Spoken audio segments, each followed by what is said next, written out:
Are you afraid to love again after a breakup? Everything you need to know about navigating love and its challenges is in today's video.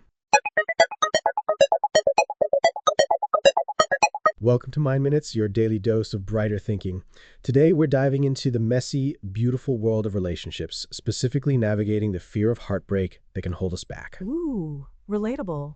It's like that saying, better to have loved and lost, but then you remember the lost part and wonder if it's really worth it. Exactly. This piece explores that very tension, starting with a very real dilemma, the post-breakup blues and the urge to avoid future pain. Yeah, it's a natural response. Who wants to go through heartache again? Right? The author talks about this internal battle, wanting connection but fearing the inevitable bumps in the road.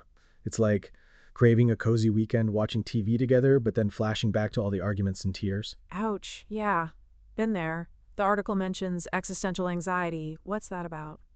It's that deep-seated worry about meaning, purpose, making the right choices, fears that often get tangled up in our relationships, like, am I wasting my time, or what if it all goes wrong again? So how do we deal with that? Just push through the fear. Well, the article suggests accepting that anxiety is part of life, like building up antibodies to emotional setbacks.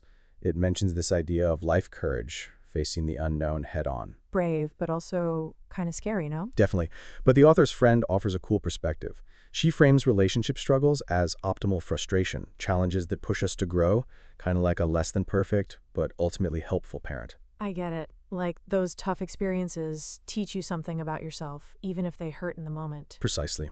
And by focusing on that growth, the pain becomes more bearable. Plus, the author suggests reflecting on the good parts of past relationships. Those sunlit moments can remind us that love isn't all bad. So balance the bad with the good, learn from the tough stuff, and don't shut ourselves off completely. Got it. It's not always easy, but it's key to developing self-continuity, a stable sense of self that carries us through ups and downs. It's like building emotional resilience so we don't get totally derailed by a breakup. Exactly. And the author's friend makes a great point. Avoiding relationships now might just make things harder later on. So facing the fear is like training for a marathon, building up those emotional muscles? Precisely. It's about taking small steps, building a support system, managing expectations, and remembering that even if things don't work out, we're still okay. We're still us. Right. It's about embracing the messiness of life and love, accepting the imperfections, because even with the thorns, the roses are still worth it. Great insights. Now, if you're enjoying this dive into the complexities of relationships, hit that like button and subscribe for more Mind Minutes. We're here to help you navigate those little mental hiccups, 1 minute at a time. So, picking up on that thread of avoiding relationships, making things harder down the line, it's almost like dodging a vaccine, right? You avoid the small discomfort now, but you're potentially setting yourself up for a much bigger problem later. Hmm. Exactly. It's like, you're not building up those antibodies, those emotional defenses.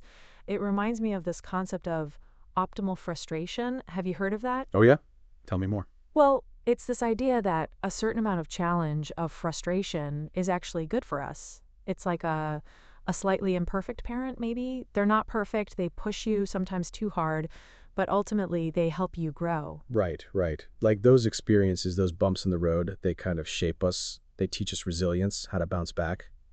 Makes you think about that saying, what doesn't kill you? Makes you stronger, exactly. And it applies so well to relationships because let's be honest, they're not always rainbows and butterflies. There will be arguments, misunderstandings, maybe even a little heartbreak. But But those moments, those optimal frustrations, they're crucial for developing self-continuity, wouldn't you say? Hmm. absolutely, that stable sense of self, that anchor that helps us navigate the choppy waters of life and love, it's what keeps us from completely losing ourselves when things go south. And that ties into the idea of life courage too, doesn't it? Facing those unknowns, embracing the messiness, even when it's scary.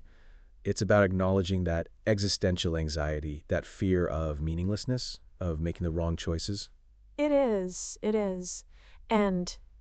And realizing that that anxiety is normal. It's part of the human experience. We all grapple with those big questions, like, am I with the right person? What if I mess this up? What if I am the problem? Yeah, and I think the key takeaway here is acceptance. Accepting that those fears exist. Accepting the imperfections in ourselves and our partners. Because even with the thorns, even with the challenges, the potential for connection, for growth, it's worth it. Wouldn't you agree? Hmm. 100%.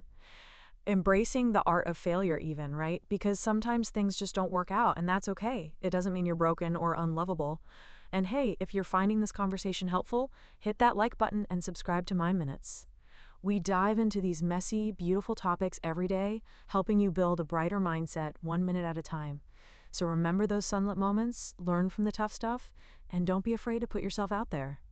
The roses, they really are worth the thorns. So picking up on this whole self-continuity thing, it really resonated with me. This idea of a stable sense of self, especially in the context of relationships, it's crucial, isn't it? Absolutely crucial. It's like that anchor that keeps you grounded amidst all the storms of life, especially when it comes to intimate relationships. Those can be intense. Intense is an understatement. And this article from the Annual Review of Psychology digs deep into it.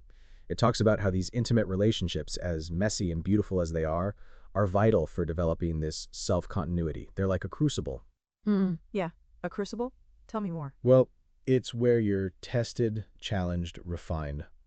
And it's through those challenges, what the article calls optimal frustrations, that you really build that strong sense of self, like working through disagreements, navigating different perspectives. Oh, I get it. It's not about avoiding the friction, it's about learning to dance with it almost, to use it as fuel for growth. Exactly. And it's this process of, I guess, grinding together, almost like stones smoothing each other out, that really solidifies your sense of self.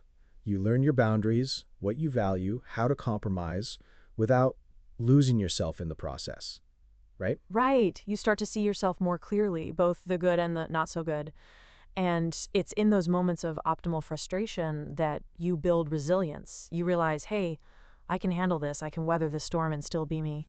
Precisely. You emerge stronger, more self-aware, and it's not just about romantic relationships either. It's all relationships, platonic, familial, any close connection where you're interacting, negotiating, growing. It makes you think about all those little arguments, those misunderstandings. They're not necessarily bad things, they're opportunities.